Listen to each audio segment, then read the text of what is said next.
फ्रांसीसी भूगोलवेत्ता जीन ब्रुन्स के अनुसार वे सभी दृश्य जिनमें मानवीय क्रियाएं कार्य करती हैं हमारी पृथ्वी तल पर एक विशेष वर्ग के दृश्य होते हैं और इस प्रकार के भौगोलिक तथ्यों के अध्ययन को मानव भूगोल कहते हैं। प्रसिद्ध अमेरिकन भूगोलवेत्ता हंटिंगटन ने अपनी पुस्तक मानव भूगोल के सिद्धांत में मानव भूगोल की निम्नलिखित परिभाषा दी है।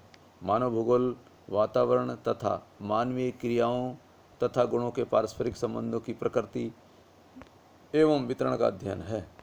इस परिभाषा में हंटिंगटन महोदय ने मानव एवं उसके प्राकृतिक पर्यावरण के पारस्परिक संबंधों को अधिक महत्वपूर्ण माना, क्योंकि इससे स्थानीय भिन्नताएं उत्पन्न होती हैं, जिसकी व्याख्या करना मानव भूगोल का मुख्य उद्देश्य है। फ्रांसीसी विद्वान डिमांजिया के अनुसार मानव भूगोल मानवीय वर्गों और समाजों के तथा प्राकृतिक वातावरण के संबंधों का अध्ययन है। कैमिले वेलो ने अपनी सामाजिक विश्व कोश में मानव भूगोल को परिभाषित किया है।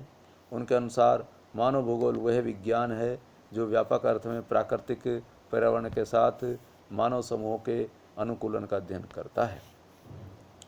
व्हाइट एवं रेनर नामक अमेरिकी भूगोलवेताओं ने मानव भूगोल को प्राकृतिक वातावरण के साथ मानव के समायोजन के संदर्भ में परिभाषित किया है। उनके अनुसार यह प्राकृतिक पर्यावरण के साथ मनुष्य के समायोजनों तथा अन्य भिन्न भिन्न तथा विशिष्ट लक्षणों का अध्ययन करता है, जिसमें वह अपने जीवन को पूर्णतः या आंशिक भौतिक एवं जैविक प्रकृति के अनुकूल बनाता है। आगे चलकर उन्होंने मानव भूगोल को मानव पारिस्थितिकी बताया है, जिसमें पृथ्वी की पृष्ठभूमि में मानव समाजों का अध्ययन होता है। डिकेनोपिट्स के अनुसार मानव भूगोल को मनुष्य और उसके कार्यों के अध्ययन के रूप में देखा जाता है। D.H. डेविस के अनुसार मानव भूगोल में केवल प्राकृतिक वातावरण तथा मानवीय क्रियाओं के मध्य संबंधों का ही नहीं वर्ण पृथ्वी तल के क्षेत्रों का भी अध्ययन होता है।